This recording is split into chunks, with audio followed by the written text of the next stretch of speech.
लोचनी सुख झाले ओ साजणी तोहा विठ्ठल बलवा तोहा विठ्ठल बलवा लोचनी सुख झाले ओ साजणी तोहा विठ्ठल बलवा तोहा विठ्ठल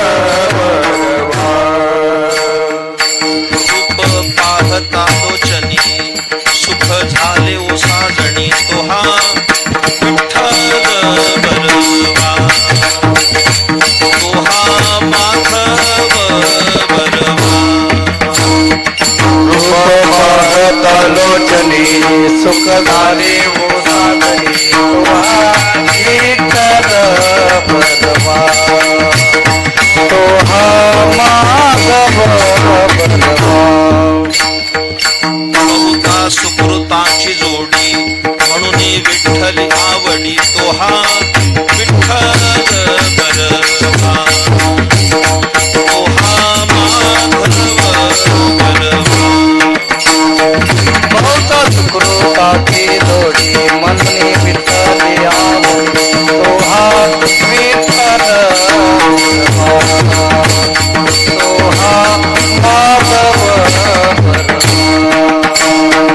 सर्व सुखाचे आगर बाप रखुमा देवीवर तोहा विठ्ठल बलवा तोहा विठ्ठल बलवा सर्व सुखाचे आगर बाप रखुमा देवीवर तोहा विठ्ठल बलवा तोहा विठ्ठल सर्व सुखाचे आगर बाप रखुमा देवीवर तोहा विठ्ठल बलवा तोहा माधव बलवा सर्व सुखाचे आगर बाप रखुमा देवीवर तोहा विठ्ठल बलवा तोहा माधव जय जय राम कृष्ण हरी जय राम जय जय राम कृष्ण हरी जय राम जय जय राम कृष्ण हरी जय जय राम हरी जय जय राम कृष्ण हरी जय जय राम जय जय राम कृष्ण हरी जय राम जय जय राम कृष्ण हरी जय जय राम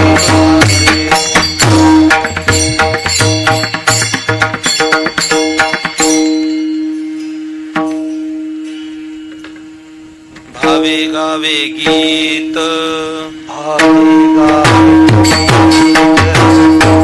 भावे गावे गीत शुद्ध करोनिया चित्त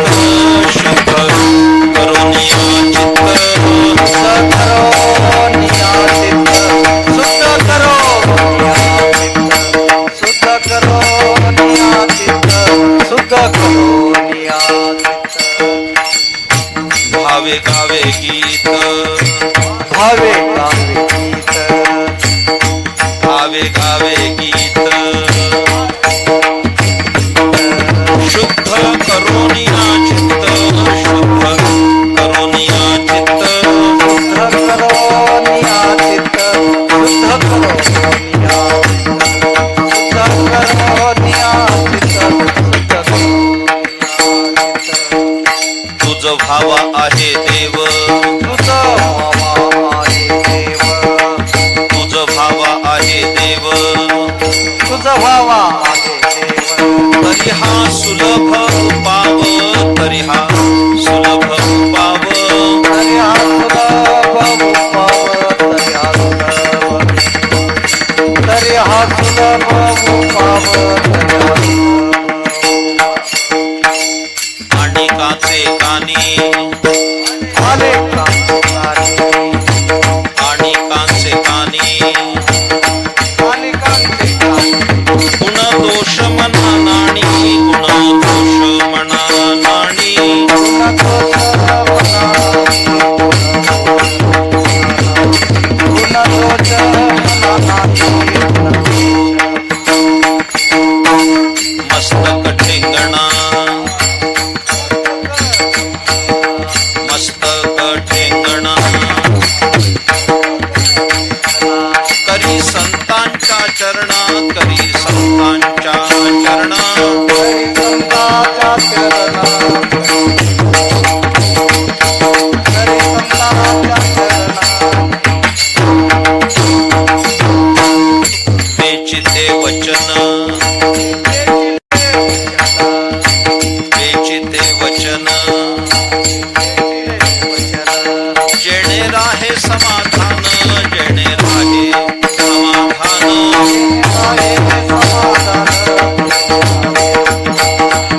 हा सुलभ उपाव आहा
हाताने टाळी वाजवा. असलेले सर्व भाविक हाताने टाळी वाजवा आणि भजन करा. विठ्ठल,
भावे गावे गीत शुद्ध करून या चित्त तुझ भावा आहे देव, तरी हा सुलभ उपाव.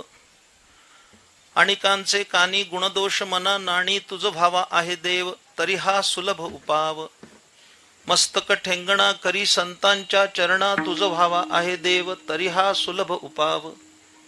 वेचिते वचन जेणे राहे समाधान तुझ भावा आहे देव, तरी हा सुलभ उपाव.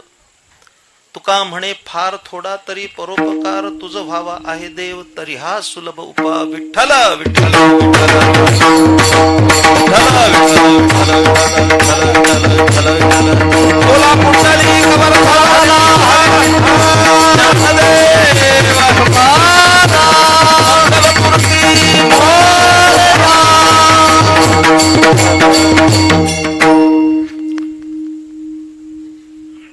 भावे गावे गीत शुद्ध करून या चित्त तुझ भावा आहे देव, तरी हा सुलभ उपाव.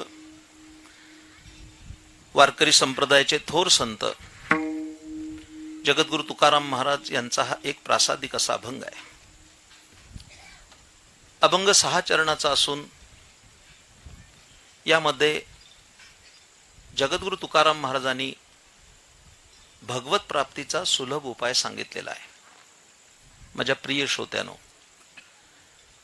माझ्या निरूपणाला प्रारंभ करण्यापूर्वी अंतःकरणातील काही सात्विक स्पंदनं व्यक्त करणं कर्तव्य मानतो.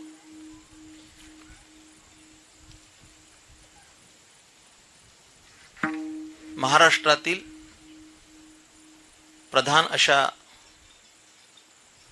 अष्टविनायक क्षेत्रातील गणपत्यांचं प्रथम आद्यपीठ असणाऱ्या श्री मयुरेश्वराच्या अखंड वास्तव्यानं पुनीत झालेल्या श्री क्षेत्र मोरगावच्या सन्निध असणारं हे मेडदमधील मोरया नगर, यामध्ये असणारं हे श्रीमन महागणपतीचं सर्वांग सुंदर असं टुमदार मंदिर. आणि या मंदिरामध्ये दर महिन्याच्या चतुर्थीला काही संत वाङ्मयाचं चिंतन व्हावं या दृष्टिकोनातून मंदिराच्या प्रमुखांनी हा एक स्तुत्य उपक्रम केलेला आहे. माझ्या निरूपणाला आरंभ करण्यापूर्वी या सर्व गावडे परिवाराचं मी अत्यंत मनपूर्वक अभिनंदन करतो आणि त्यांना धन्यवाद अदा करतो. जी उभे राहिलेली मंडळी त्यांनी बसून घ्या. याचं कारण आहे, शांततेनं बसा सगळे. दाता तोची एक जाणा नारायणा स्मरवी. दोन गोष्टीचा या ठिकाणी उल्लेख करावा लागेल. ज्ञानदानासह अन्नदान आहे, ही खूप चांगली गोष्ट आहे. बारामती आणि परिसरातले अनेक प्रथिती असणारे मान्यवर लोक कीर्तनाला उपस्थित आहेत.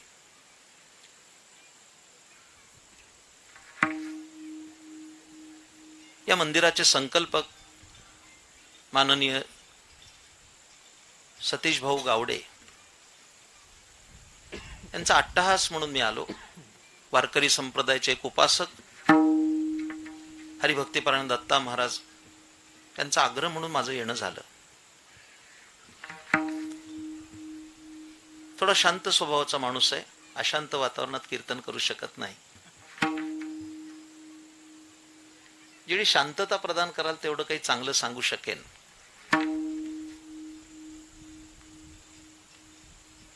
तुमच्याशी हा फक्त 120 मिनिटाचा संवाद साधण्यासाठी मला दिवसभर प्रवास करावा लागलाय.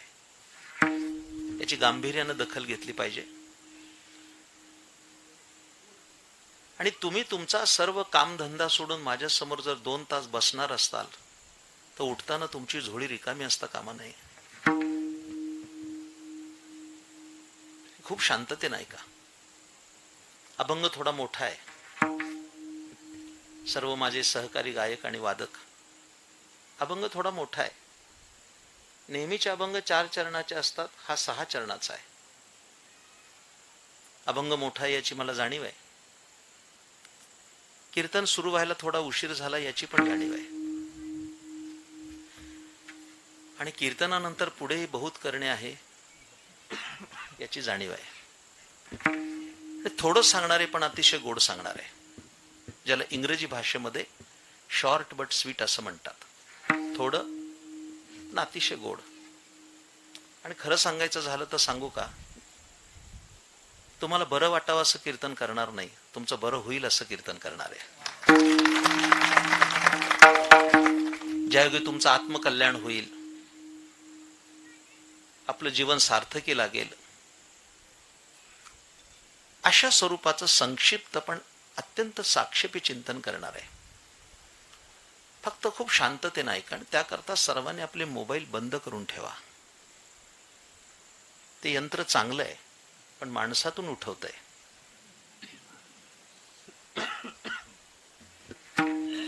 कीर्तनातून उठला काय आणि माणसातून उठला काय? जरा बोलू का? माणसातून उठण्यापेक्षा कीर्तनात उठलं वाईट. पूर्वी काय असायचं, कीर्तनाला ज्या बायका यायच्या त्यांच्या मांडीवर लहान लहान बाळ रडायची आणि कीर्तनामध्ये विक्षेप व्हायचा, होय की नाही? पूर्वी बायका ज्या यायच्या त्यांच्या मांडीवर लहान लहान बाळं रडायची आणि कीर्तनात विक्षेप व्हायचा. सध्या अडचण असे की पुरुषांच्या खिशात ती रडतात, ही अडचण आहे. ते आपली वात्रट बाळं थोडा वेळ बंद करून ठेवा आणि खूप शांततेने ऐका. माझ्या प्रिय श्रोत्यानो, अनेक विज्ञाननिष्ठ लोक सुद्धा या ठिकाणी उपस्थित आहेत.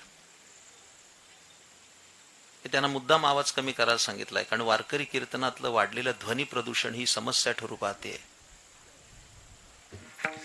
कर्ण कर्कश आवाजात कीर्तन चालू आहेत.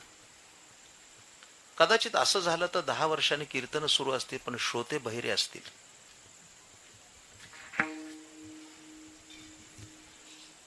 हे यंत्राचं काम एवढंच आहे, माझा आवाज तुमच्यापर्यंत जावा.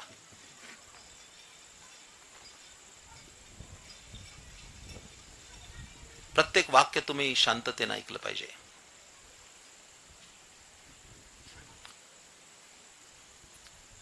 भारताची विज्ञान क्षेत्रातली सर्वात मोठी उंच भरारी कोणती असेल तर आमच्या शास्त्रज्ञांनी चांद्रयान 3 यशस्वी करून दाखवलं. भारताच्या शिरपेचामध्ये मानाचा तुरा खोवावा आणि नासाचं सुद्धा लक्ष भारताकडे लागावं, एवढी मोठी कामगिरी आहे. सर्वसामान्यांना कदाचित कळणार नाही, त्याची आवश्यकता नाही. पकवाज लागत असेल तर घ्या, इकडे लक्ष द्या. आणि आता माझी मिनिटं खराब करू नका. चांद्रयान 3 यशस्वी झालं. मग प्रश्न असा निर्माण होईल, इकडे लक्ष द्या, जर चांद्रयान 3 यशस्वी झालंय तर मोरिया नगर मध्ये मंदिर बांधायचं काय कारण आहे? असा कदाचित नास्तिकवादातून प्रश्न येऊ शकतो. लाखो रुपये खर्च करून याची काय आवश्यकता आहे? मनुष्य जर चंद्रावर गेलाय तर चतुर्थीला चंद्र बघायची काय गरज आहे? हा माझा प्रश्न नाहीये, मी सश्रद्ध आणि भाविक आहे. जे नास्तिक आहे त्यांच्यातून हा शब्द येऊ शकतो. जर चंद्रावर माणसाने पाऊल ठेवलंय तर चतुर्थीला वाट काय बघायची चंद्राची? मंदिराची काय आवश्यकता आहे? माझ्या प्रिय श्रोत्यानो, कदाचित आपण चंद्रावर गेलो, मंगळावर स्वारी केली, हे सत्य जरी असेल, एखादा माणूस म्हणेल की एवढा पैसा खर्च करण्यापेक्षा गावातला रस्ता झाला असता पैशात. मान्य, त्याबद्दल कोणाचं दुमत नाही. कदाचित मंदिर न बांधता रस्ता झाला असता, पण रस्त्यावरनं संध्याकाळी कसं चालायचं हे मंदिरातच शिकवलं जातं, हे कधी विसरता कामा नये. संस्काराची शिदोरी ही मंदिरातूनच मिळत असते, धार्मिक उत्सवातूनच मिळत असते. मी आपल्याशी संवाद असा साधत होतो की एका बाजूला विज्ञान खूप विकसित झालं, संगणक युगात जगतोय आपण, पण दुसऱ्या बाजूने विचार केला तर दिवसेंदिवस नास्तिकवाद वाढतोय. देवानं दिलेल्या तोंडानंच माणूस देव नाही असं म्हणतोय, असा नास्तिकवाद आहे. पण मी सैद्धांतिक बोलतो अत्यंत. हे माझं मत नाही, हे ज्ञानेश्वर महाराजांचं मत आहे. ज्ञानेश्वर महाराज असं म्हणतात, जगाच्या पाठीवर एकही माणूस नास्तिक नाही. माझं नका ऐकू, माझ्या बोलण्याला शून्य किंमत आहे. मला कळत नाही मी मान्य करेल, पण ज्ञानेश्वर महाराजांना कळत नाही कसं मान्य करेन? ज्ञानेश्वर महाराज म्हणतात, या जगाच्या पाठीवर एकही माणूस नास्तिक नाहीत, आहे ते सगळे आस्तिकच आहेत. हे मनुष्य जात सकळ स्वभावताच भजनशील झाली असती केवळ माझ्या ठाई. ज्ञानेश्वर महाराज म्हणतात, या जगामध्ये सगळीच माणसं नास्तिक आहेत असं नाही, सगळेच आस्तिक आहेत, तुम्ही आम्ही सगळे. हा तो नास्तिक असल्याचा आविर्भाव आणतो. आम्ही कुठेतरी सुशिक्षित आहोत, आम्ही खूप शिकलो आहोत, पण मी सिद्ध करून दाखवेल ही माणसं सुद्धा देव मानतच असतात.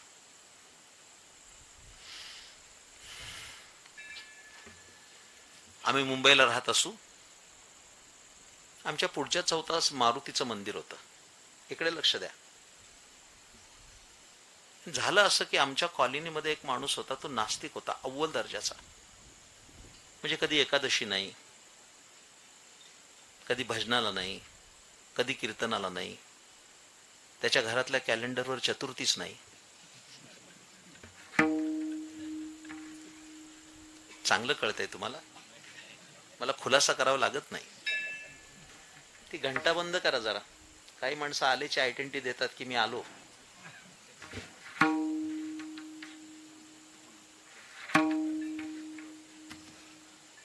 एकाने मला कीर्तनात विचारलं की महाराज, देवळात जाताना घंटी वाजवायची का बाहेर येताना वाजवायची? मी म्हणलं तुला वेळ मिळेल तेव्हा वाजव, फक्त कीर्तन चालू असताना वाजवू नको. एवढं कळत तरी पुष्कळ झालं. हेच सांगतो, इकडे लक्ष द्या. त्या मी ज्या कॉलनीत राहत होतो, एक नास्तिक माणूस होता. एके दिवशी मी त्याला रंगे हात पकडला. झालं असं की मी कुठून तरी कीर्तन करून आलो होतो. काल्याचं कीर्तन होतं.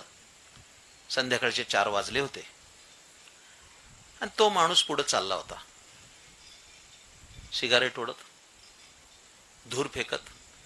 मला काही अडचण नव्हती, तो त्याच्या पैशाची ओढत होता. पण मी बघितलं ते विलक्षण होतं.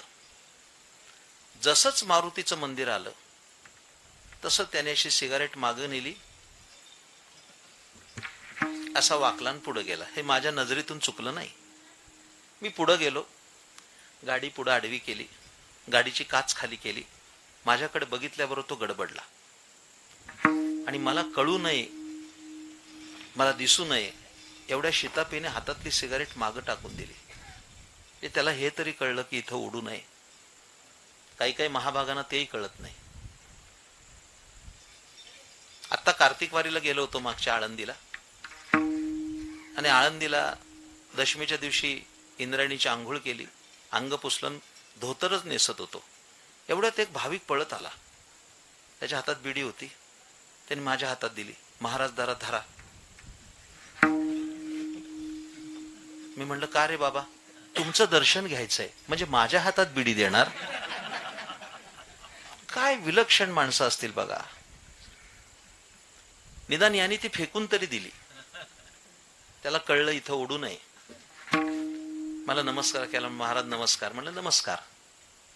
मला विचारलं काय कीर्तनाला गेला होता वाटतं? हो म्हणलं, आता आमचं देवाने दिलेलं काम आहे, गेलो तो कीर्तनाला. तुम्ही काय कीर्तनाला येत नाही कधी?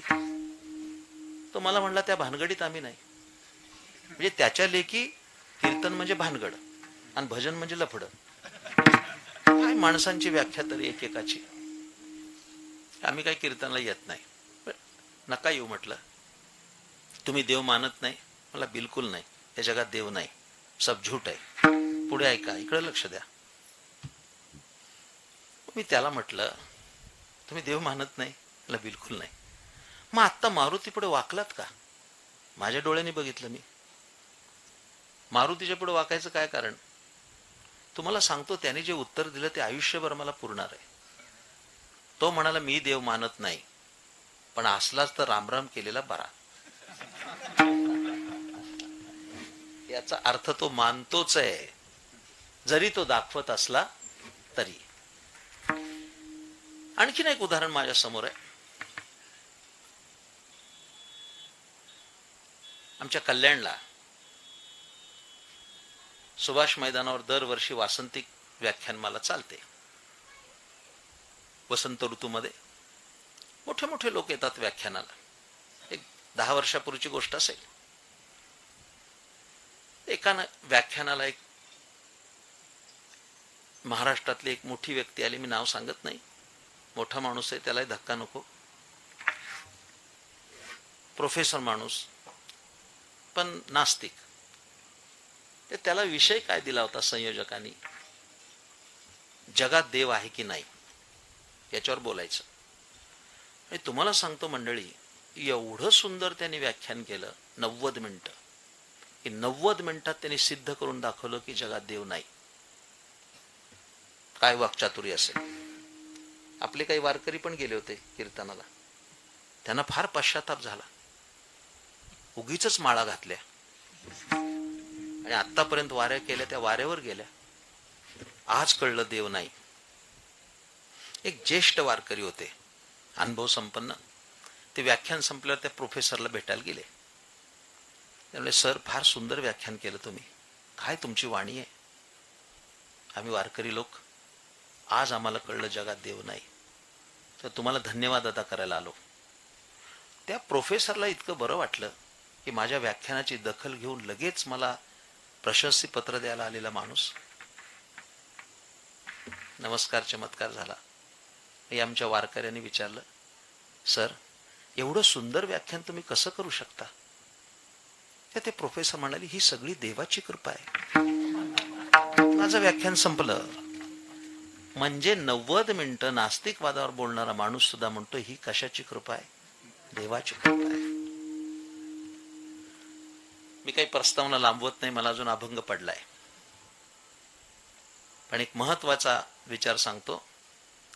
कोणी मानू नाही तर न मानू, कोणाच्या मानण्यावर त्याचं अस्तित्व अवलंबून नाही, ते अबाधित आहे.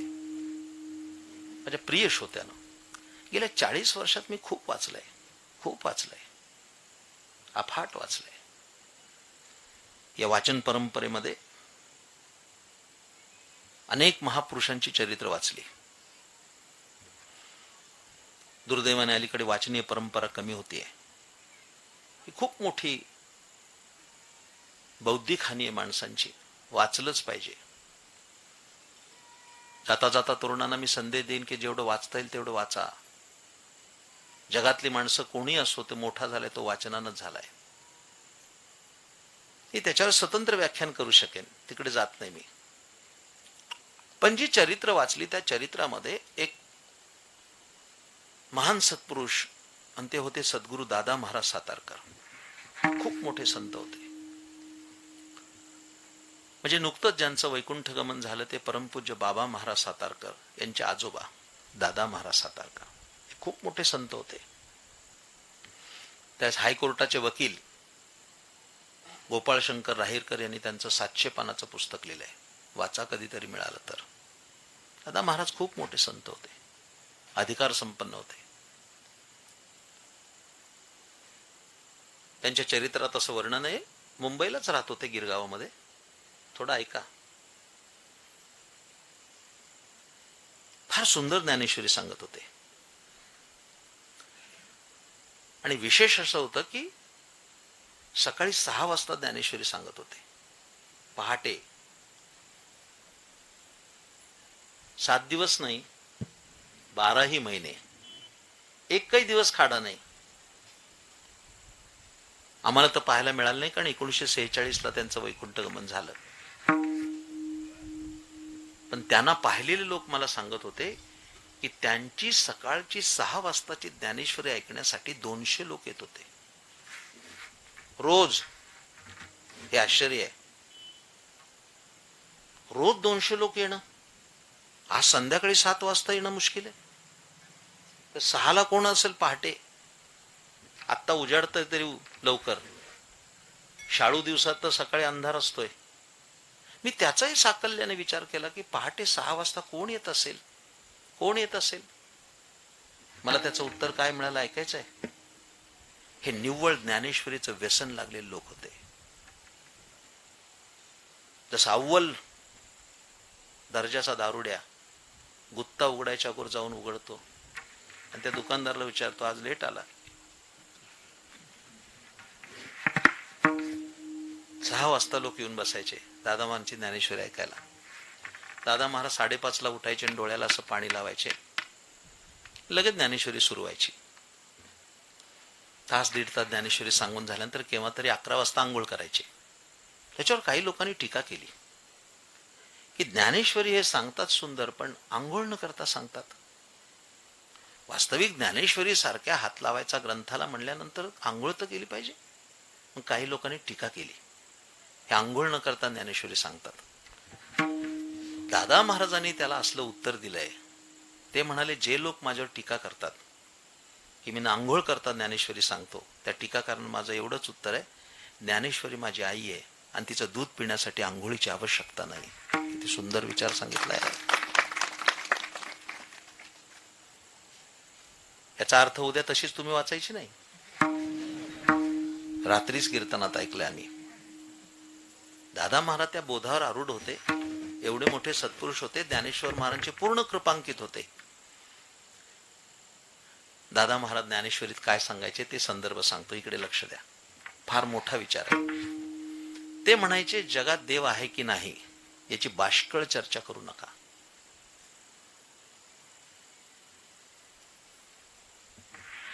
दोन वाक्य सांगायचे. माझं सगळं कीर्तन नाही कळलं तरी चालेल, पण हे वाक्य घेऊन जा, जीवन सार्थकी लागेल. महापुरुषाच्या मुखातले काय सुंदर वाक्य आहे. ते म्हणायचे, जगात देव आहे की नाही याची बाष्कळ चर्चा करू नका. आता पुढची वाक्य ऐका. अंगणामध्ये मूल खेळतंय. दृष्टांत. अंगणामध्ये एक लहान मूल खेळतंय, 1-2 वर्षाचं. त्याच्या जवळ त्याची आई नाहीये. काही स्वयंपाक करत असेल, भांडी घासत असेल, धुणं धुत असेल. ते एकटंच खेळतंय. दादा महाराज म्हणायचे, ते मूल खेळतंय, त्याची आई तिथं उपस्थित नाहीये, पण त्याला आई आहे का नाही याची चर्चा करायची नाही, कारण तिच्याशिवाय ते नाही. काय कळतंय? आई उपस्थित नाही, ती एकटच आहे, पण त्याला आई आहे की नाही याची चर्चा करायची नाही, कारण तिच्याशिवाय ते नाही. हे तर सत्य आहे. पुढची वाक्य ऐका, किती सुंदर आहेत. ती 2 वाक्य फार सुंदर आहेत. मी माझ्या हृदयाच्या संदुकीत जतन करून ठेवलीत. ते म्हणायचे, त्या बाळाचं दिसणं हे त्याच्या आईचं असणं. कळतंय ना? त्या बाळाचं दिसणं हे त्याच्या आईचं असणं, तसं जीवाचं दिसणं हे देवाचं असणं. दादा महाराज दिलेला सर्वात सुंदर बोध आहे.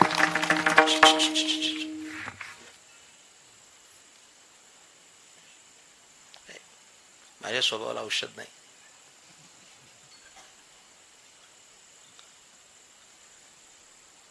आणि कोणी मानलं तरी नाही मानलं तरी त्याचं अस्तित्व अबाधित आहे. थोडा फायदा तोटाचा विचार करतो व्यावहारिक दृष्टीनं. ही मजबूत प्रस्तावना मांडतोय मी. प्रश्न असा आहे की देव आहे का नाही हा वाद बाजूला ठेवूया, फायदा तोट्याचा विचार करूया.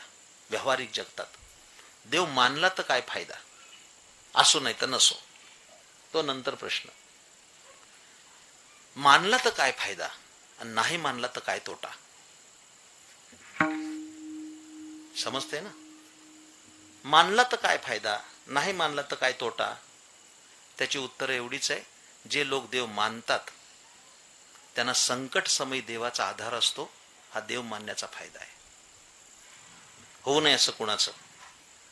पण एखाद्याचा अपघात झाला ना, पेशंटची कंडिशन जर क्रिटिकल असेल तर सगळे नातेवाईक त्या डॉक्टरला हात जोडतात, पैसा किती जाऊ देत पण आमचा पेशंट वाचला पाहिजे. ते डॉक्टर त्याला म्हणतात, आम्ही सगळे प्रयत्न करू पण तुम्ही देवाची प्रार्थना करा.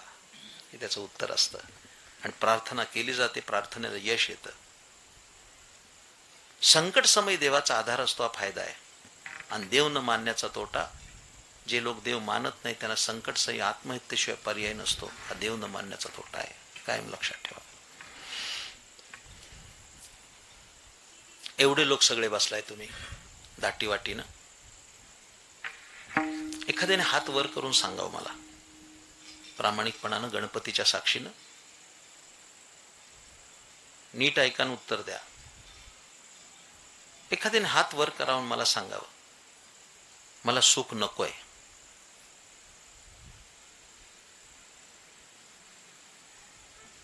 पाच मिनिटं वेळ देतो मी. 50 मिनिटं थांबलं तरी कोण हात वर नाही करणार माझ्या सकट. आणि जरा बोलू का, एखाद्याला माझं विधान कळलं नाही आणि त्याने अनावधानानं हात वर केला तर आजूबाजूचे लोक त्याच्याकडे विक्षिप्त दृष्टीने बघतील आणि म्हणतील, याला येरावड्याला पाठवलं पाहिजे. याच डोक्यावर परिणाम झालाय. कुणाला नकोय सुख? प्रत्येकाला सुखाची अपेक्षा आहे पण सुख मिळत नाही. तुकाराम महाराजांनी फार सुंदर विचार दिला आपल्याला. इकडे लक्ष द्या. आपुला तो एक देव करुणी घ्यावा, तेणे विण जीवा सुख नोहे, तेणे विण जीवा सुख नोहे, तेणे विण जीवा सुख नोहे. आपुला तो एक देव करुणी घ्यावा, तेणे विण जीवा सुख नोहे, तेणे विण जीवा सुख नोहे, तेणे विना जीवा सुख नोहे.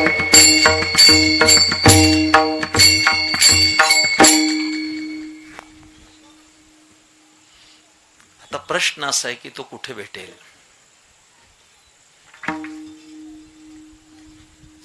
तो कसा प्राप्त होईल. माझ्या प्रिय श्रोत्यानं खूप चांगला विचार घेऊन आलोय मी. मोरिया नगर मध्ये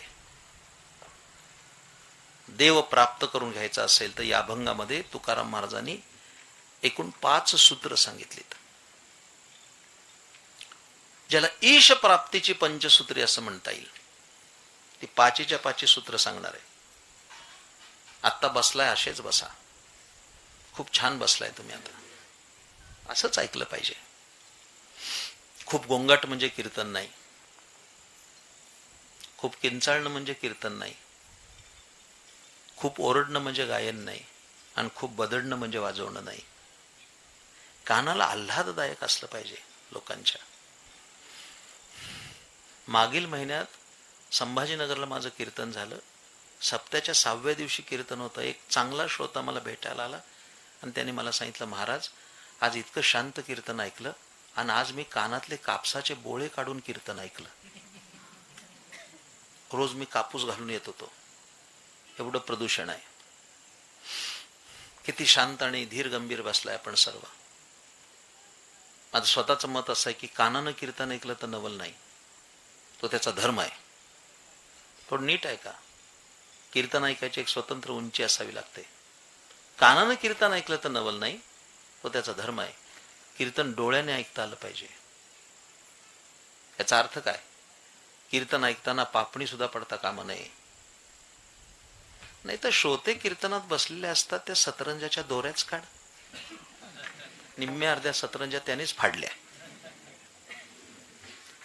हे बुवासाहेब पखवाज वाजत असतील, तिथं कणिक पडली असेल, तो कणिक उचलायची, त्याचा उंदीर करायचा, तो उंदीर मोडायचा, त्याचा मोदक करायचा. अशी आचरट चाळे करत कीर्तन ऐकली तर एक तसूभर सुद्धा फरक पडणार नाही.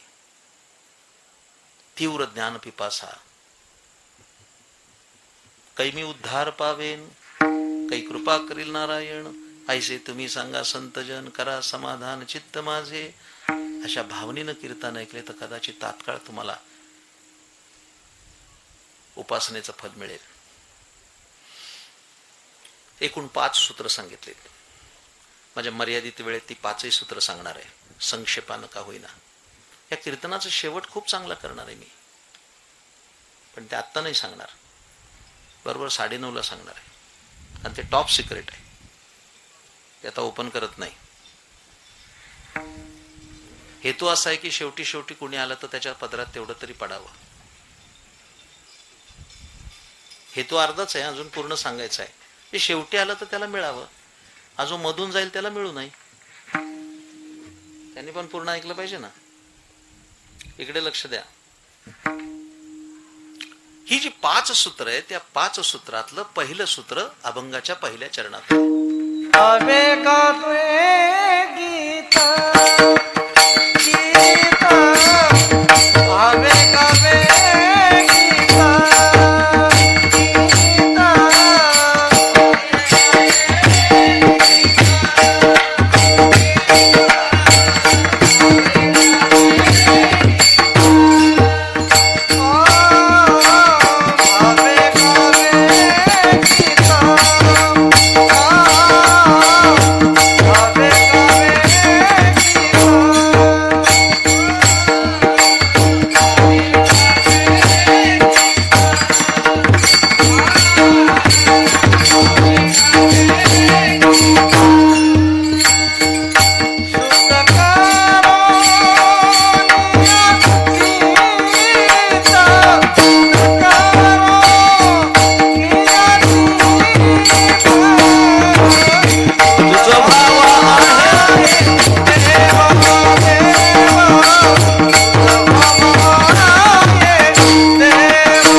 पहिलं सूत्र आहे, देव पाहिजे ना,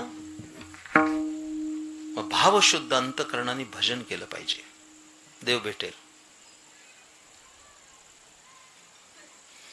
हे पहिलं चरण फार विलक्षण आहे. इकडे लक्ष द्या. त्याच्या पूर्वार्धामध्ये आपली बेरीज आहे आणि उत्तरार्धात वजाबाकी आहे. काही कळतंय? भावे गावे गीत बेरीज, पण शुद्ध करून या चित्त, इथं वजाबाकी आहे. नाही कळणार पटकन सांगतो. असं घडू नये अशी भावना व्यक्त करतो.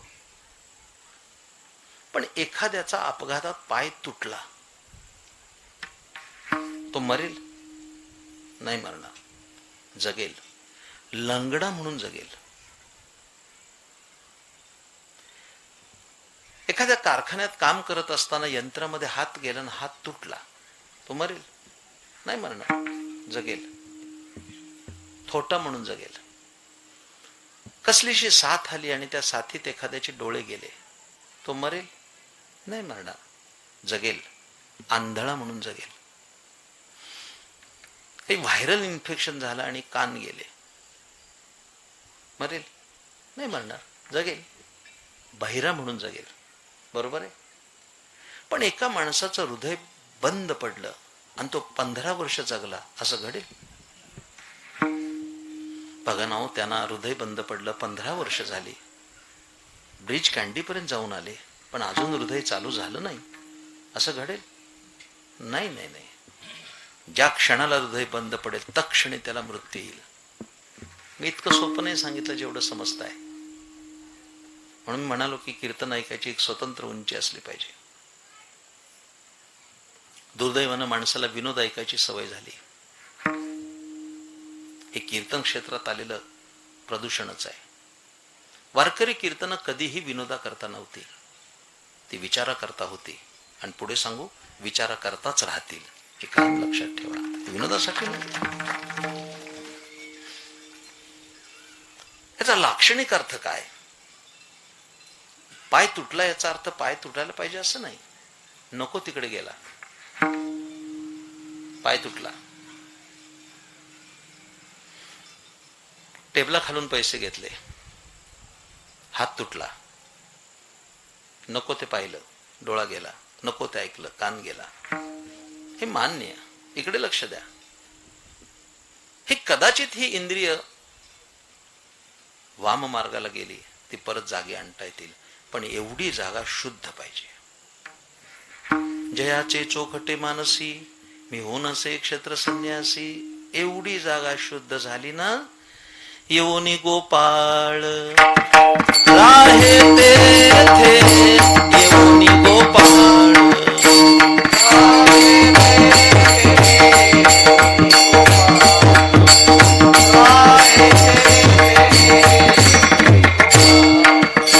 तुका म्हणे चित्त करारे निर्मळ,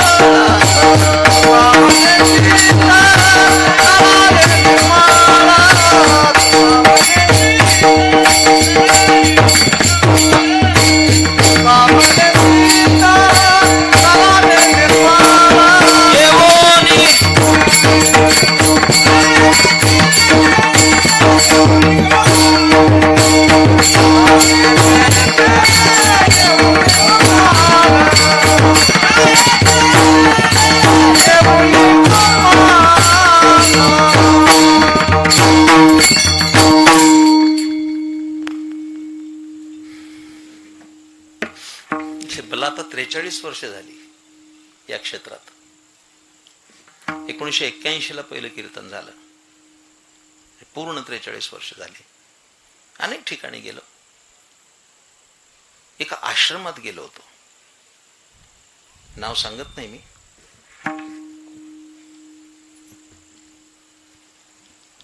सतीशरावांनी हा प्रयोग करायला अडचण नसावी. त्या आश्रमाच्या बाहेर एक फलक लावला होता. मला आजही तो आठवतो. 25 वर्षापूर्वीची गोष्ट आहे. साधारणपणे मंदिराच्या प्रार्थना स्थळांच्या बाहेर बोर्ड असतात, पादत्राणे घालून आत येऊ नका, किंवा लिहिले असतं चपला इथे ठेवा. असंच असतं ना.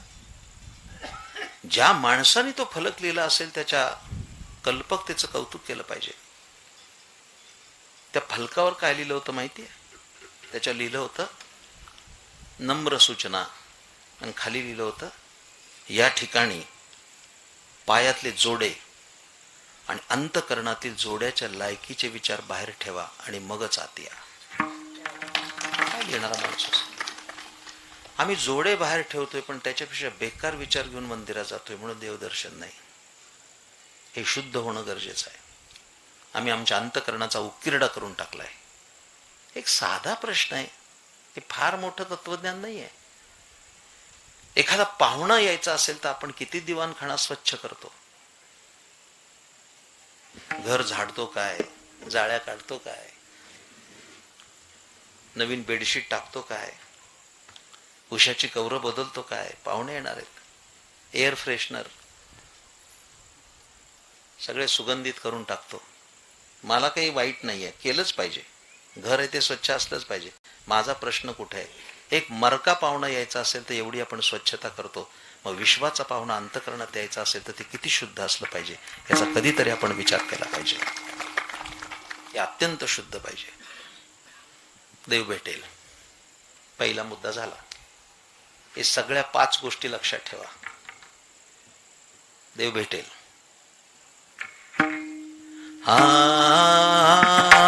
आणि कांचे कानी,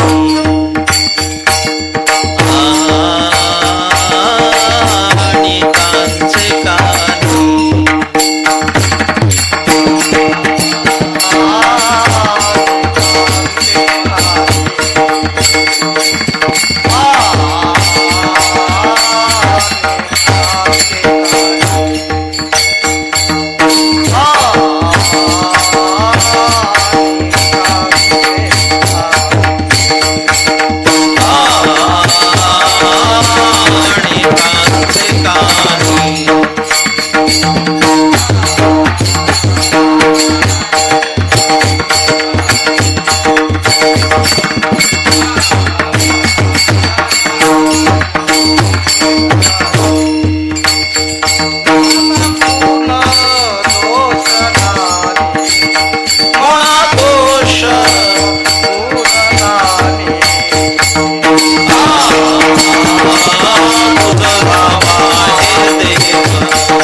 दुसरं सूत्र थोडं कठीण आहे.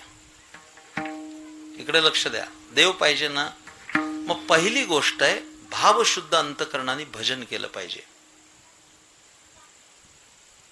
दुसरं कलम आहे देव पाहिजे असेल तर निंदा नाही केली पाहिजे. माणसाला घाण सवय झाली निंदा करायची. ही अशी आणि ती तशी, हा असा आणि तो तसा, तू कसा. कधी संशोधन केलंय स्वतःच? ग्रामीण भागात एक म्हण आहे, अर्धी म्हटली की पुढची पाठ आहे. तुम्हाला सांगू म्हणता? ऐकता? माणसाचा स्वभाव असा आहे की त्याला दुसऱ्याच्या डोळ्यातलं कुसळ दिसतं. पुढं सांगितलं पाहिजे? स्वतःच्या डोळ्यातलं मुसळ दिसत नाही.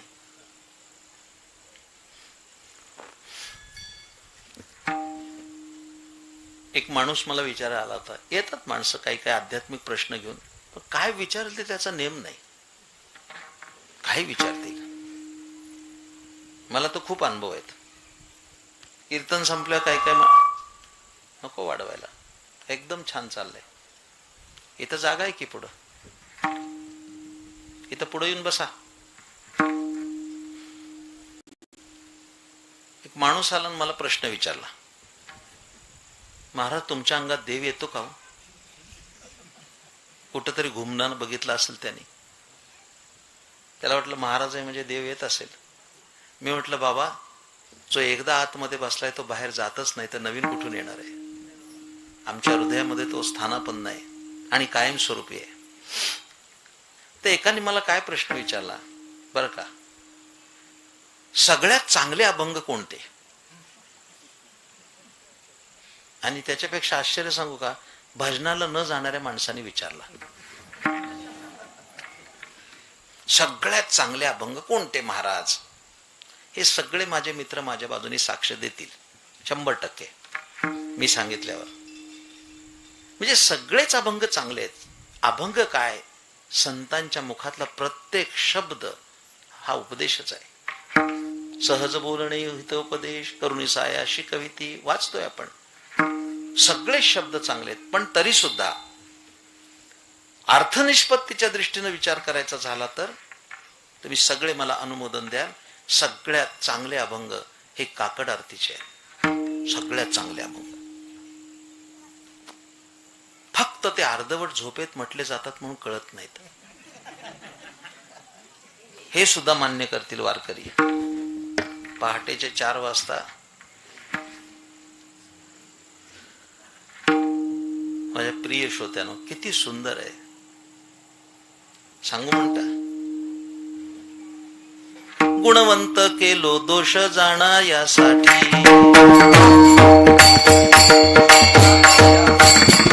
हा गुणवंत केलो दोष जाणा यासाठी,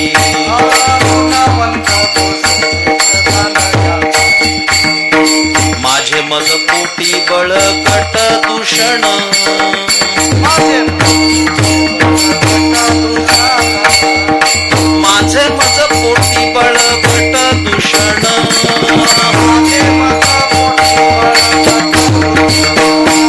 आता पुढे धीर काय देऊया मना, आता पुढे धीर काय देऊया मना.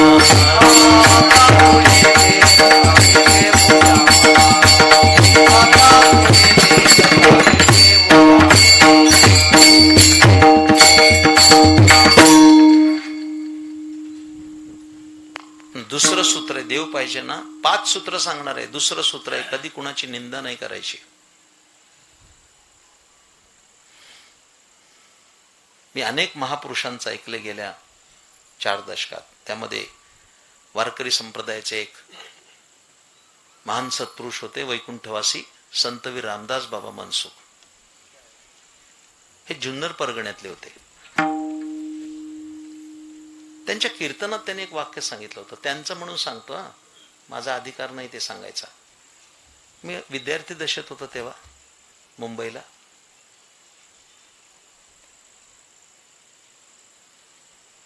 हे सांगण्याचं तरी काय प्रयोजन? तुमच्याकडनं निंदा घडू नये हेच प्रयोजन आहे. ते असं म्हणायचे, निंदा म्हणजे काय? एकदम त्यांनी ज्याला पॉइंटेड डेफिनेशन म्हणतात इंग्रजीमध्ये, अणकुचीदार व्याख्या.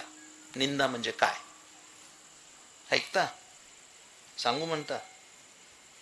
निंदा म्हणजे काय? त्यांनी केलेली निंदेची व्याख्या अशी, आपल्या जिभेच्या खराट्यानं दुसऱ्याची गटारं साफ करणे म्हणजे निंदा. हरकत नाही उद्यापासून करायला. आपल्या जिभेच्या खराट्यानं दुसऱ्याची गटारं साफ करणे. निंदेचं फल फार वाईट आहे. मी आता त्याचा विस्तार करत बसत नाही. पहिलं सूत्र आहे, देव पाहिजे असेल तर भाव शुद्ध अंतकरणाने भजन करा. दुसरं सूत्र आहे, कोणाच्या गुणदोषांची चर्चा करू नका. देव पाहिजे ना, एक लक्षात ठेवा. मस्तक ठेंगणा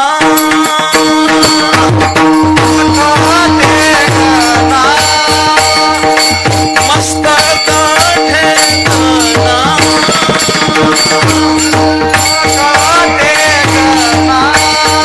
करी संतांच्या चरणा, करी संतांच्या चरणा.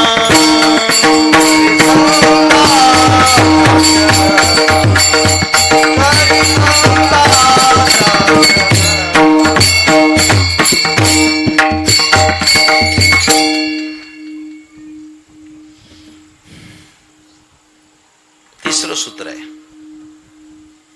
देव पाहिजे ना, भेटेल त्या संताला नमस्कार करा. फार मोठा विचार आहे. तो खरा संत आहे का खोटा आहे अशी फालतू चर्चा करू नका.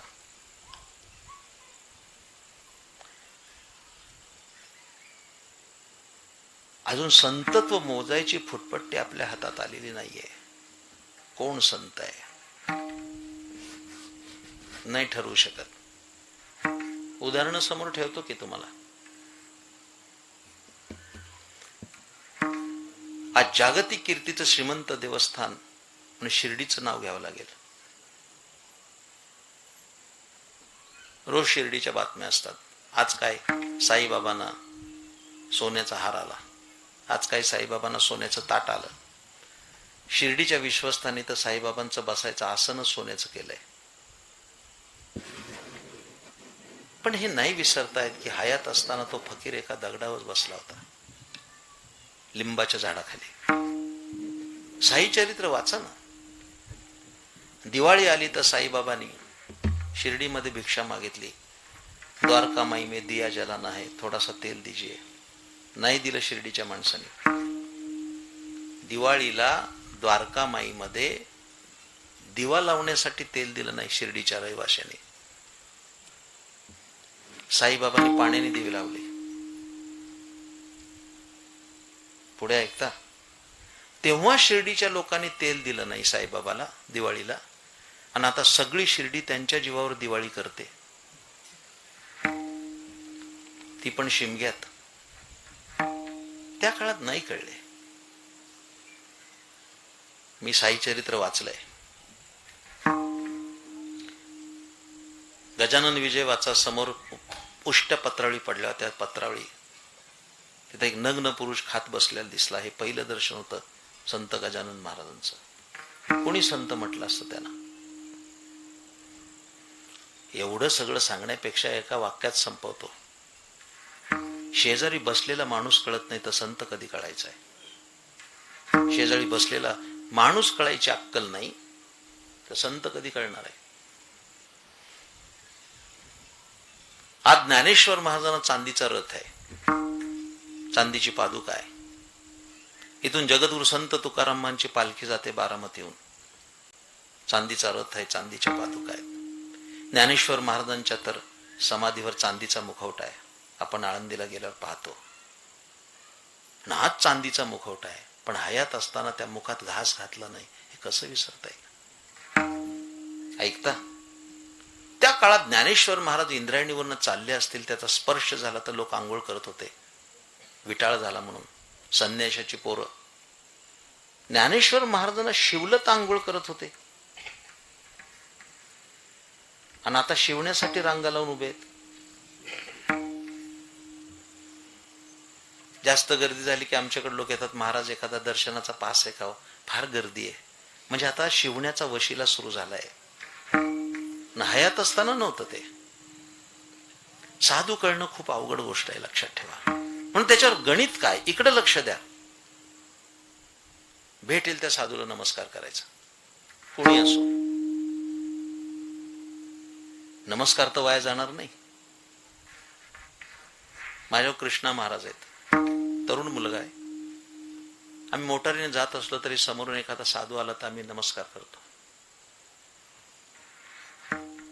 एखादे जैन मुनी चालले असतील तर आम्ही नमस्कार करतो. एखादा महिना वारकरी हातात पताका घेऊन चालत असेल तर आम्ही नमस्कार करतो. कोण जाणे कोणा घडे उपासना, कोण या वचना प्रतिपाळी, कोणाला माहिती.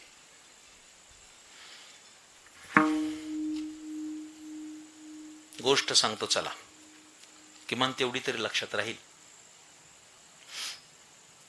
युट्यूबला पुष्कळ कीर्तन आहेत, माझी लोक बघतात. एक माणूस कीर्तनात जात होता. कीर्तनात त्याने एक दिवस ऐकलं की परीस नावाचा एक दगड आहे. परीस नावाचा एक दगड आहे, तो लोखंडाचं सोनं करतो. आता तुम्ही एवढे बसलाय, कोणी पाहिलाय का हो परीस. हा प्रश्नही विचारायचं कारण नाही, कारण ज्यांनी परीस बघितला तो कीर्तनाला कशाला येईल. साधी गोष्ट आहे ना.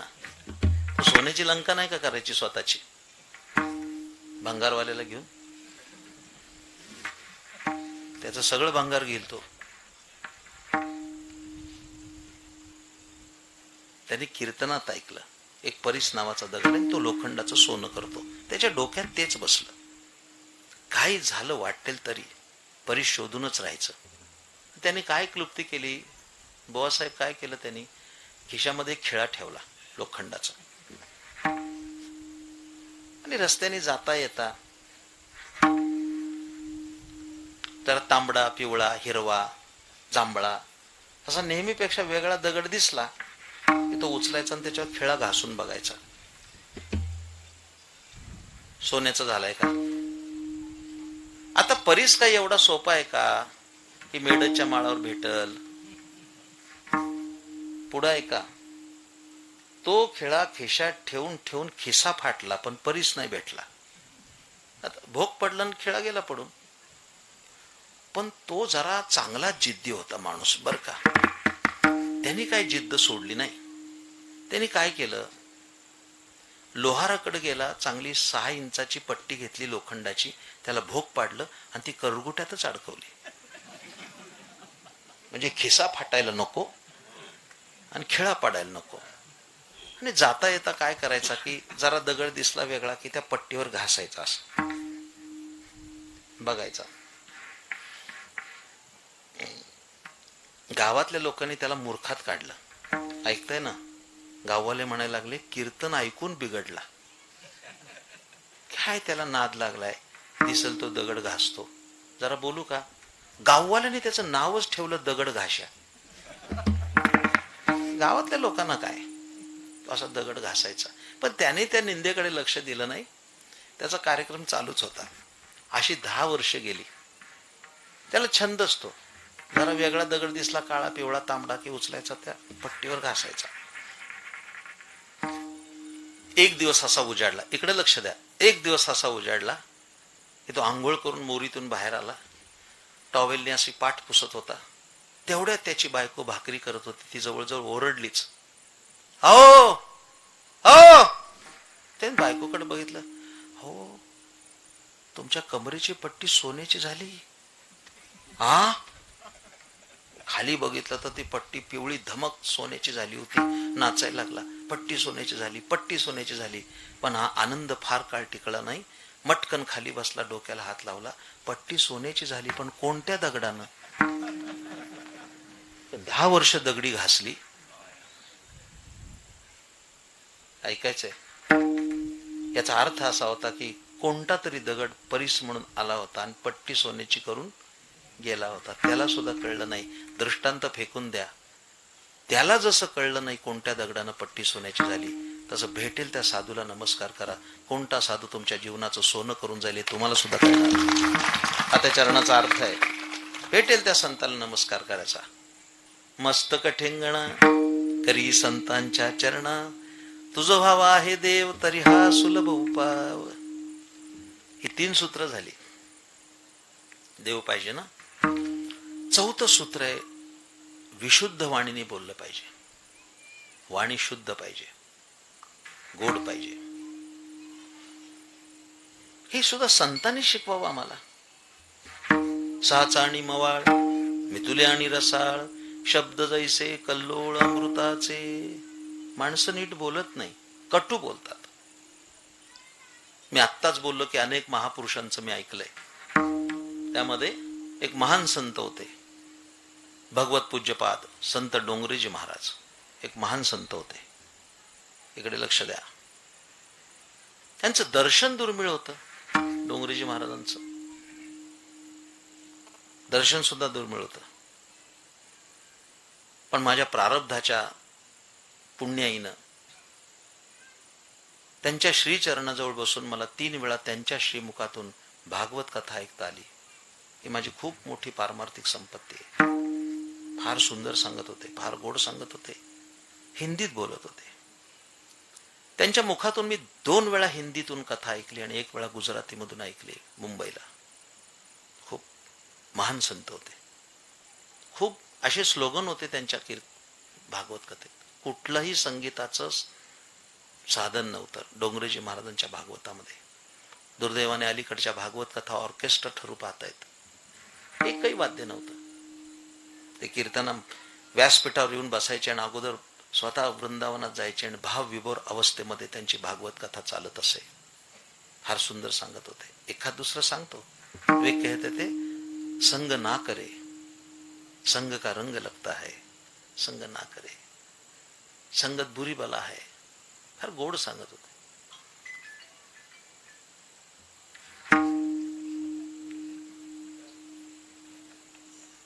याला म्हणायचं आपल्याच पॅनलचा गडी फुटणे. ते त्यांना काय सांगणार आता, सांगून झालं एकदा.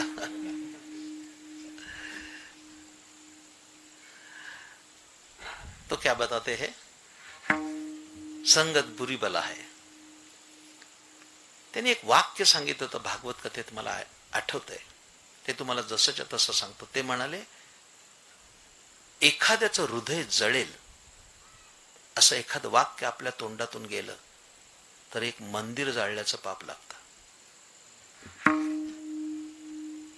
लक्षात ठेवा. माणसं अशी बोलतायत. आता सध्या मी पाहतोय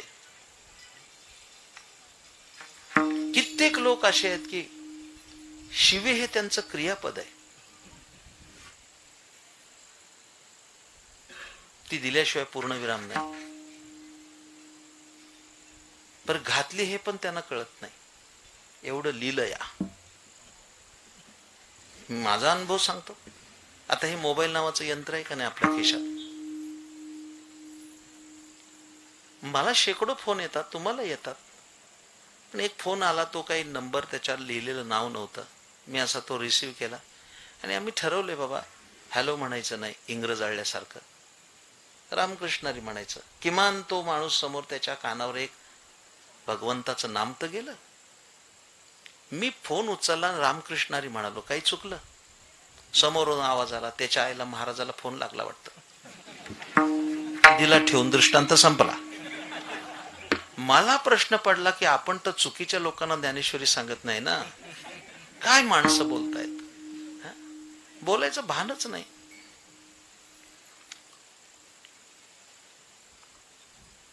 असं बोललं पाहिजे, दुसऱ्याच्या चित्ताचं समाधान झालं पाहिजे. वेचिते वचन जेणे राहे समाधान.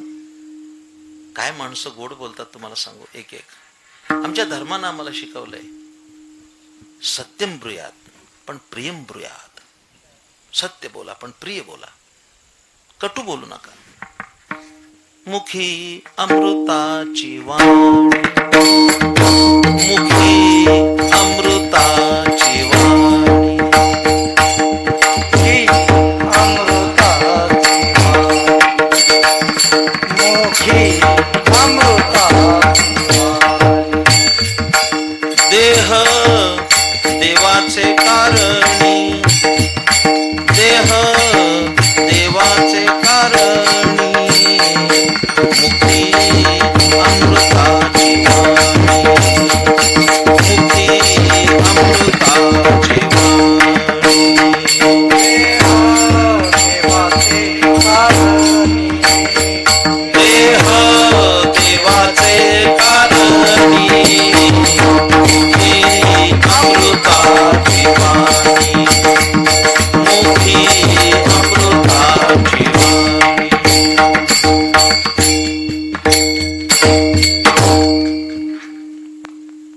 आजच मंत्र देतो तुम्हाला. चला. पारणाचे आचार्य गुरुवरे पुंडलिक महाराज वेळूकर होते. मला आठवतं की शारदा प्रांगणात एक मोठा उत्सव झाला होता बारामतीला. आदरणीय सदाबापू सातवांनी केला होता.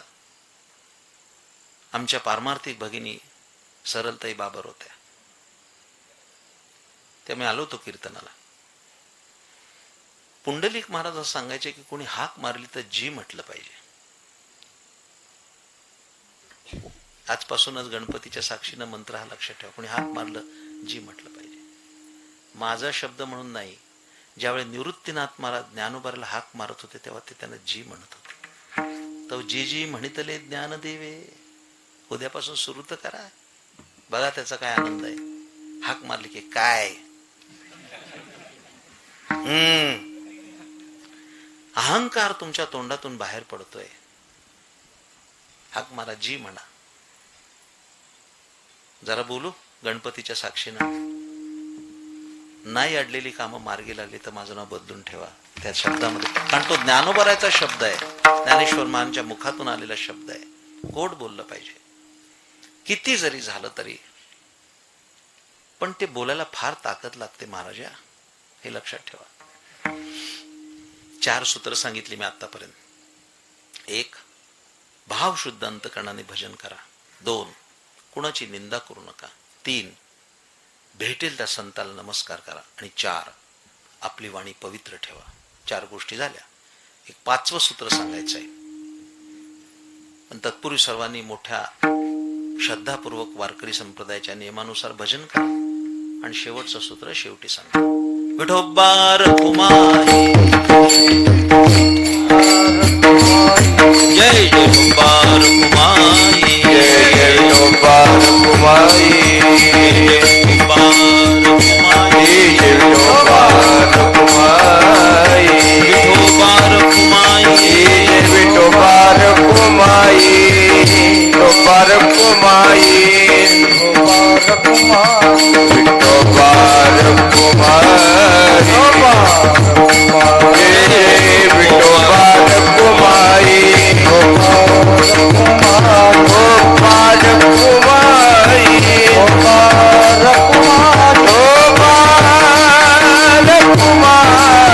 गोपाल कुमारी, विठोबार कुमारी, गोपाल कुमारी, विठोबार कुमारी, गोपाल कुमारी, बोला पुंडलिक वरदा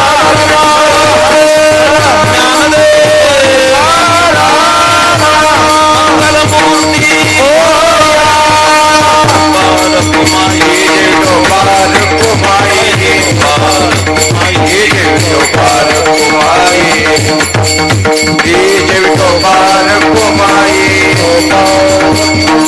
गोपाल कुमार,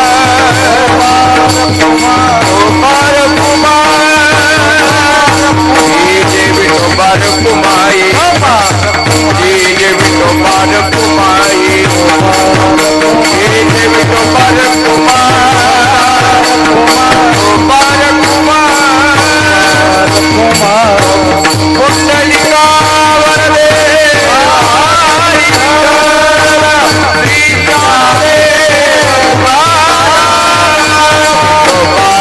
कुमारी, गोपाल कुमार,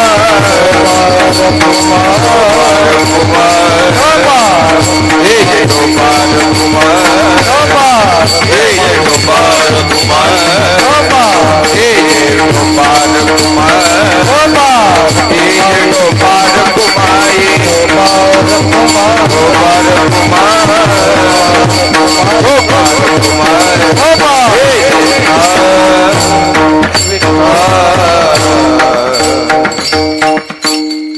भावे गावे गीत शुद्ध करून या चित्त तुझ भाव आहे देव तरी हा सुलभ उपाव. ईश प्राप्तीची पंचसूत्री ज्या भंगात सांगितली त्याचा अभ्यास सुरू आहे. अनेक मान्यवर प्रतिष्ठित नागरिक आज उपस्थित आहेत या धर्मसभेमध्ये. त्यामध्ये सर्वश्री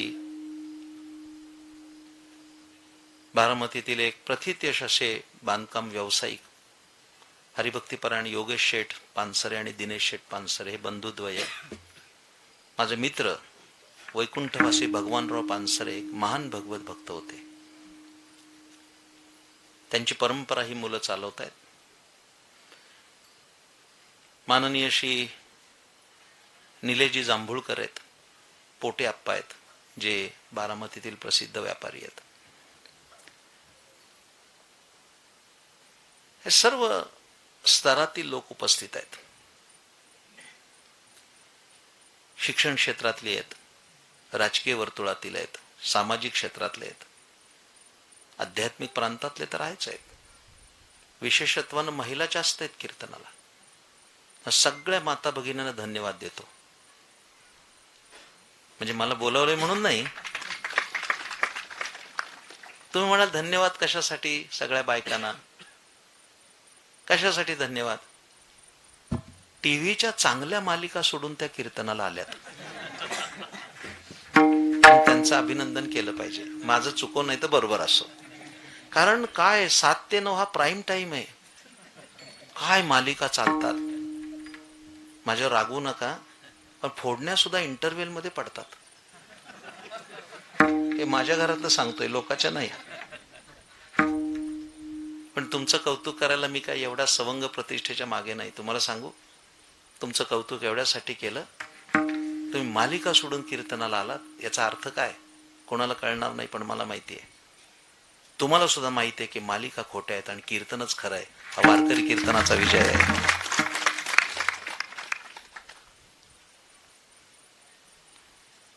हो, 4 दिवस सासूची ती म्हातारी मेली तरी चालू आहे. 40 वर्ष. मी काय त्याच्या विरोधात नाहीये, पण कीर्तनातलं एक वाक्य आयुष्य बदलू शकतं. हा वारकरी कीर्तनाचा खूप मोठा प्रसाद आहे. 5वं सूत्र सांगतो आता, शेवटचं. 4 सांगितले. देव पाहिजे ना, भाव शुद्ध अंतकरणाने भजन केलं पाहिजे. 2, कुणाची निंदा नाही करायची. 3, माहितीये मला उद्यापासून हे बसलेले जे 1000 लोक यातले 100 लोक तरी साधूला नमस्कार करतील, कारण तो कीर्तनाचा परिणाम आहे. कोणी साधू दिसला तर नमस्कार करायचा. आणि 4, होता होईल तेवढं चांगलं बोलायचा प्रयत्न करा. खोटं बोलू नका. मी त्याच्यावर एक व्याख्यान मोठं देऊ शकेन. आत्ताच सांगतो, आत्ता चतुर्थीपासून सुरुवात करा की कायमच खोटं बोलायचं. नाही बोलू शकत. जमेल?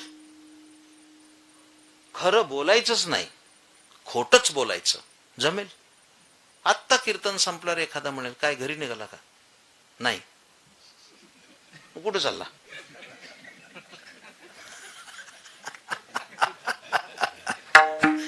ये अभी उदाहरण के तौर पर मैंने बताया.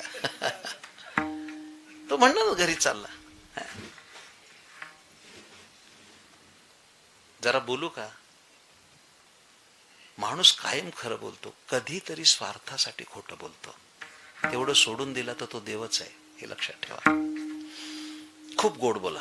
आणि शेवटचं सूत्र आहे, होता होईल एवढा परोपकार करा. हे शेवटच्या चरणात आहे.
पाचवं सूत्र असं आहे की आपल्याला करता येईल तेवढा परोपकार केला पाहिजे. माझ्या प्रिय श्रोत्यानो, हे एकच चरण असं आहे की त्या सूत्रावर एक स्वतंत्र कीर्तन करावं लागेल.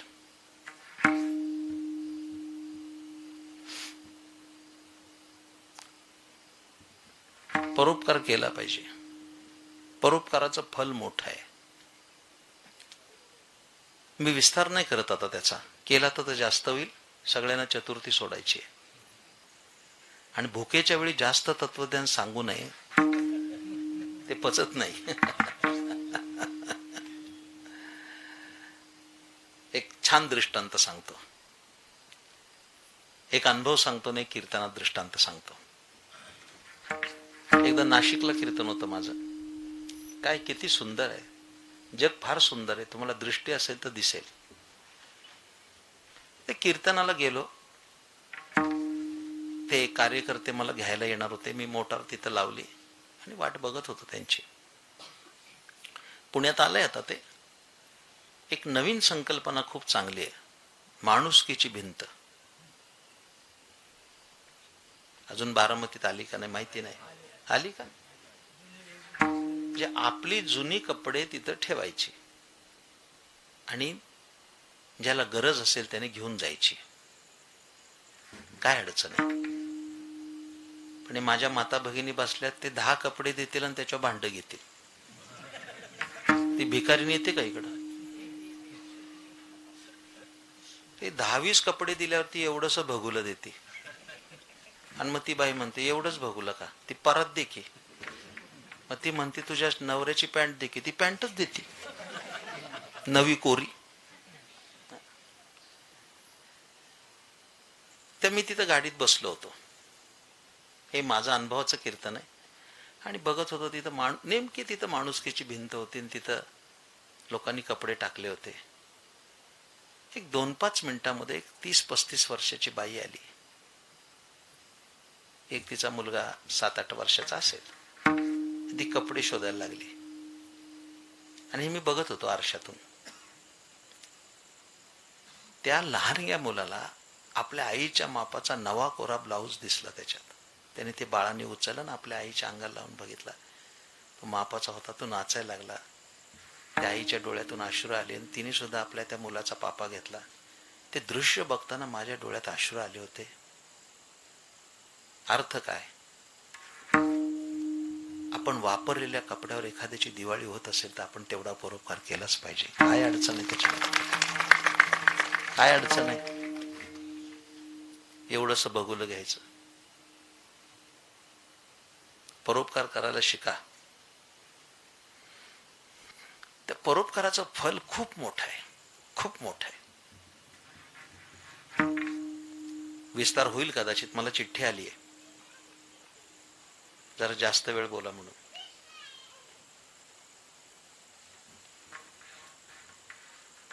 पण वेळेत सोडणार आहे मी. वेळेचा अतिक्रम नाही करणार. कारण मी खूप प्रवास करून आलोय आता. सकाळी एक पुस्तक प्रकाशन होतं धाराशिवला. हे पुस्तक प्रकाशन खूप मोठं पुस्तकात प्रकाशित झालं उस्मानाबादला. ते करून मी लगेच 2 वाजता आलो. इथपर्यंत पोहोचलो मी. फार सुंदर गोष्ट सांगतो. परोपकार किती महत्वाचा आहे. जुना दृष्टांत आहे, माझ्या गुरुजीने सांगितलेला. एक असा मृगाचा पाऊस पडला. आता रोहिणी लागल्या. मृगाचा पाऊस पडला आणि आपल्याकडे मृगाच्या पावसाला झाडं लावतात, पेरण्या करतात. ते का शेताच्या बांधावर एक म्हातारा 80 वर्षाचा झाड लावत होता. आणि त्या देशाचा राजा आला घोड्यावर. घोड्यावर आला आणि त्याने ते बघितलं की तो म्हातारा काहीतरी करतोय. 80 वर्षाचा म्हातारा. तिथं गेला तो आणि त्या म्हाताऱ्याला विचारलं, काय करता हो बाबा? तर म्हणलं, झाड लावतोय.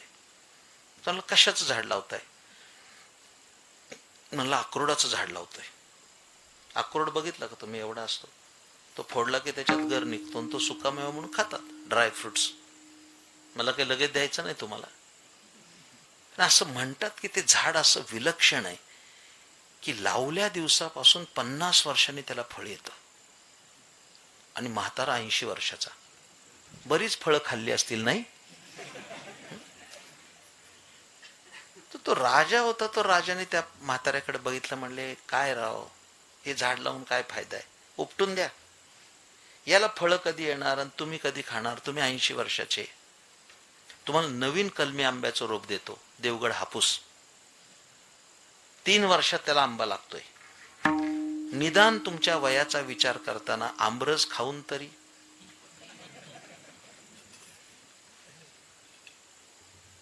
त्या म्हाताऱ्याचे केस काही उन्हाने पिकले नव्हते. अनुभव संपन्न म्हातारा होता. त्याने त्या राजाकडे बघितलं, सरकार काय चेष्टा करता गरीबाची. अहो हे झाड मी माझ्यासाठी लावत नाहीये. मग मी आत्ता अक्रोड खातोय, पण ती झाडं माझ्या आजोबांनी लावली. हे त्यांच्या उपकाराचं फळ मी खातोय. आणि हे झाड लावतोय, हा माझ्या नातवंडावर चाललेला परोपकार आहे.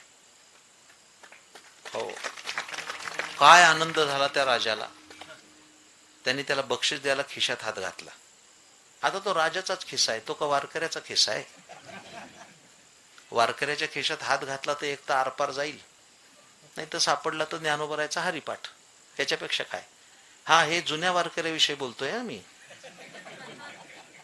नवीन वारकरी एवढा गरीब राहिला नाही आणि राहू नये असं आमचं मत आहे. अगदी स्वच्छ तुमच्या शेकडो लोकात सांगतो, वारकऱ्याने कायम लक्षात ठेवलं पाहिजे की आपल्या बापाच्या दारात सोन्याचा पिंपळ आहे, तर आपण कसं राहिलं पाहिजे. ही खूप मोठी भूमिका आहे. वारकरी असा नाही दिसला, तो एकदम सुंदर दिसला पाहिजे, अप टू डेट. राजाने खिशात हात घातला. राजाचाच खिशा तो. खिशातून 100 सोन्याची नाणी काढली आणि त्या म्हाताऱ्याच्या हातात दिली बक्षीस म्हणून. राजाने घोड्याला टाच मारली, राजा निघाला. तेवढ्यात तो म्हातारा हसला. का हसला म्हणून राजाने लगाम खेचला. का रे हसला, तर असंच हसलो. असंच कोण हसत नाही. असंच हसणारे लोक येरवड्याला पाठवतात.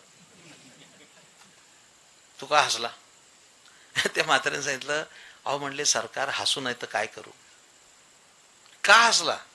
मग त्याने हसण्याचं कारण सांगितलं, अहो हे झाड लावलंय, ह्याला 50 वर्षांनी फळ येईल का नाही येईल हे बघायला मी जिवंत असणार नाही, पण लावल्या लावल्या तर फळ आलं. काय कळतंय का नाही. 100 सोन्याची नाणी भेटली ना. राजाला केवढा आनंद झाला. त्याने दुसऱ्या खिशात हात घातला बक्षीस द्यायला. तो राजाच आहे ना. पुन्हा 100 सोन्याची नाणी काढली आणि त्या म्हाताऱ्याच्या हातात दिली. घोड्याला टाच मारली, तो निघाला. तो म्हातारा परत हसला. राजाने परत लगाम खेचला. का रे हसला. सरकार काय माझ्या गरीबाच्या नादी लागलाय, फुजूल वेळ घालवता, जा तुमच्या कामाला. नाही नाही म्हणले, तसा जाणार नाही. तू का हसला ते सांग, कारण तू काय साधा सुद्धा म्हातारा नाही, तू पक्का इरसाल म्हातारा आहेस म्हणले. असं हसणार नाही म्हणले. का हसला. मग त्या म्हाताऱ्याने सांगितलं, अहो हसू नाही तर काय करू सरकार, पण का हसला सांग ना. अहो म्हणले हसू आलं मला, पण का हसला. अहो म्हणले हसण्याचं कारण एक होतं, मी 80 वर्षाचा झालो. 80 उन्हाळे पावसाळे बघितले, पण 80 वर्षात बघत आलो, प्रत्येक झाडाला वर्षातून एकदाच हंगाम येतो. माझ्या या झाडाला 10 मिनिटात 2दा हंगाम आला. मग हसू नाही तर काय करू. आता राजाला तिसरा खसा नव्हता आणि मलाही सांगायला वेळ नाही, त्यामुळे ते सामलेलं बरं राहिलं. मला सांगायचं एवढंच आहे की परोपकाराचं फळ हे अत्यंत गोड आहे. म्हणून तुका म्हणे फार थोडा तरी परोपकार तुझ व्हावा आहे देव, तरी हा सुलभ उपाव. 5ही सूत्र सांगितली. आता अभिवचन दिल्याप्रमाणे तुम्हाला टॉप सिक्रेट सांगतो. वेळ संपला. नीट ऐका. आता हे आता मंथन झालं आणि मंथनाच्या अंती जे लोणी निघतं, तो लोण्याचा गोळा देऊन तुम्हाला तुकाराम महाराजांच्या गाथेतलं हे रहस्य सांगतो. इकडे लक्ष द्या. 5 गोष्टी सांगितल्या. 1, देव पाहिजे ना, भाव शुद्ध अंतकरणाने भजन करा. 2, कोणाची निंदा करू नका. 3, भेटेल त्या संताला नमस्कार करा. 4, आपली वाणी शुद्ध ठेवा. आणि 5, आयुष्यात जमेल तेवढा परोपकार करा, तुम्हाला देव भेटेल. हे तुकोबरायचं मत आहे. आता मला काय सांगायचं ते ऐका. जर तुम्ही भावशुद्ध अंतकरणाने भजन केलं, जर तुम्ही कुणाची निंदा नाही केली, जर तुम्ही आयुष्यभर साधू संतांना नमस्कार केला, जर तुम्ही आपली वाणी पवित्र ठेवली आणि जर आयुष्यभर परोपकार केला ना, देव भेटेल यात नवल काय, तुम्हीच देव व्हाल. असा जर तुमचा आचार असेल, त्या पंचसूत्रीनुसार तुम्ही जर जगलात तर गावातले लोक म्हणतील आमच्या गावातला देव माणूस आहे. आणि आयुष्यभर भजन केलं, भाव शुद्ध अंतकरणात भजन केलं, आमच्या गावातला देव माणूस आहे, या माणसाने कधी कुणाची निंदा नाही केली, साधू संतांचा आदर केला, आपली वाणी अत्यंत पवित्र ठेवली आणि आयुष्यभर हा माणूस परोपकारासाठी जगला, आमच्या गावातला देव माणूस आहे. ही पंचसूत्री जो माणूस आचरणात आणील तो स्वतः देव होईल. देव भेटेल यात नवल नाही. जशी ही ईश प्राप्तीची पंचसूत्री आहे, तसं देवत्व प्रदान करणारी पंचसूत्री आहे. ती चतुर्थीच्या पवित्र काळी मी तुम्हाला सांगितली. समारोप करतो. अनेक लोक या ठिकाणी, बंधू आणि भगिनी, या गावडे परिवाराच्या संकल्पनेतून हा उत्सव सुरू झाला. मी आत्ता कॅलेंडर बघून मला खूप आनंद झाला. प्रत्येक कॅलेंडरवर वर्षभराची नोंद आहे. या महिन्यात कुणाचं कीर्तन, त्या महिन्यात कुणाचं कीर्तन. ज्यांच्या घरी कॅलेंडर आहे त्यांना कल्पना आहे की या चतुर्थीला कुणाचं कीर्तन आहे. आणि एवढ्या मोठ्या संख्येनं आपण उपस्थित आहात. आणि सगळ्यात मोठी गोष्ट असेल की आलेल्या सगळ्या भाविकांना महाप्रसाद आहे. माझ्या प्रिय श्रोत्यानो, सगळ्यात मोठं जर दान असेल तर ते अन्नदान आहे. आणि इतर दान देताना विचार करावा लागतो, पण सर्वाभूती अन्नदान, सर्वाभूती द्यावे अन्न, द्रव्य पात्र विचारून. मी असं म्हणेन की केवळ सतीशराव आणि त्यांच्या परिवाराचा आणि या वस्तीचाच हा उत्सव नाहीये, संपूर्ण इलाक्यातल्या लोकांचा उत्सव आहे. अनेक मान्यवर, अनेक श्रीमंत, अनेक धनिक लोक या ठिकाणी बसलेत. आपण सर्वांनी या उत्सवाच्या मागे उभं राहिलं पाहिजे, जेणेकरून हा उत्सव प्रतिक्षण वर्धमान राहील. माझ्या प्रिय श्रोत्यानो, अन्नाची जशी गरज लागते, फिजिकली माणूस फिट व्हायचा असेल, शारीरिक बल निर्माण करायचं असेल तर अन्नाची गरज असते. पण बुद्ध्यांक वाढायचा असेल, बौद्धिक वाढीसाठी संत विचाराची आवश्यकता असते. म्हणून ते ऐकलेच पाहिजे सर्वांनी. आणि हा पर्व काळ त्यांनी साध्य केलाय. गणरायाचं सर्वांग सुंदर या ठिकाणी मंदिर बांधलंय. गणपती हा बुद्धीचा दाता आहे. आपल्याला सर्वांना सद्बुद्धी प्रदान करो. समारोपाच्या वेळी एवढंच सांगेन सगळ्यांना, जे तरुण विशेषत्वानं कीर्तनाला बसले त्यांच्यासाठी त्यांची ऐहिक आणि कल्याणकारी भूमिका करणारं आणखीन एक पंचसूत्री सांगतो. या अध्यात्मातली पंचसूत्री सांगितली, व्यावहारिक सांगतो. एक, उत्तम प्रकृती. सगळ्या तरुणाईला माझा संदेश राहील, उत्तम प्रकृती. तुमची प्रकृती खूप चांगली पाहिजे, सुदृढ पाहिजे. दुर्दैवाने आता माणसाचं व्यायामाकडे दुर्लक्ष झालेलं आहे. तालमी ओस पडल्यात. शरीर कमावलं पाहिजे. उत्तम प्रकृती. दोन, पुरेशी संपत्ती. तुमच्याकडे पैसा पाहिजे, हे लक्षात ठेवा. ज्याच्याकडे पैसा नाही अशा कफल्लक माणसाला समाजात शून्य किंमत आहे. उत्तम प्रकृती. दोन, पुरेशी संपत्ती. तीन, संस्कारित संतती. चार, संताची संगती. आणि पाच, ईश्वराची भक्ती. या पाच गोष्टी ज्याच्याकडे, तो जगातला श्रीमंत माणूस आहे. कायम लक्षात ठेवा. तर मिळवण्याचा प्रयत्न करा सर्वांनी. सगळ्यांना जाताना माझा संदेश राहील, वाईट खाऊ नका. मांसाहार आपला आहार नाही. वाईट खाऊ नका. पटो न पटो. शाकाहारी माणसं सतायुषी होतात. हे आयुर्वेद बोलतोय. वाईट खाऊ नका. इथं शिरूरच्या तिथे एक ढाबा आहे बघा, कानिपनाथ ढाबा म्हणून, नगर हायवेला. आमचे चालक आहेत ते कृष्णाराव, ते चहा प्यायचा म्हणून तिथे थांबलो होतो. तिथं 2 वाक्य लिहिलीत बोर्डवर, फार सुंदर आहेत. शाकाहाराचा पुरस्कार करणारी. तिथं लिहिलंय, बड़ी अच्छी बात है, बहुत बढ़िया लिखा है उसने, जिन्होंने लिखा है वो बड़ा आदमी है. लिहिलं काय माहिती, हिंदीमध्ये 2 वाक्य, शाकाहाराचा पुरस्कार करणार. त्याच्या असं लिहिलंय, मेरा पेट कोई मरे हुए प्राणियों का कब्रस्थान नहीं. मेरा पेट कोई मरे हुए प्राणियों का कब्रस्थान नहीं, और मैं मेरे पेट में मरे हुए प्राणियों को दफनाना नहीं चाहता. वाईट खाऊ नका. वाईट पिऊ नका. नाही तर बरीच माणसं संध्याकाळी 6 नंतर पाऊले चालती. पंढरीची नाही म्हणलो मी अजून. इकडनं जाताना डुलत जातो, तिकडनं लेझिम खेळतच येतो. आम्हाला त्या द्रवाचा कंटाळा नाही, उपद्रवाचा कंटाळा आहे. सामाजिक भान ठेवून हे शेवटी बोलतंय. मागच्या गटारी अमावस्येला एक 23 वर्षाचा मुलगा दारू पिऊन मेला.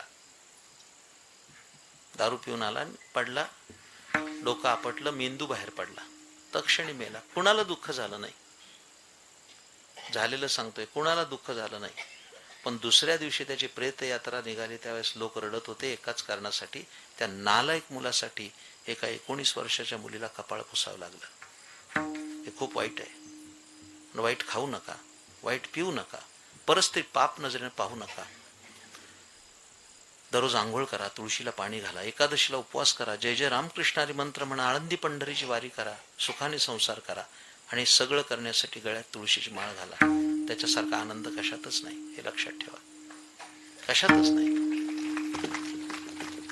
काही माणसं म्हणतात आमची मनाची माळ आहे.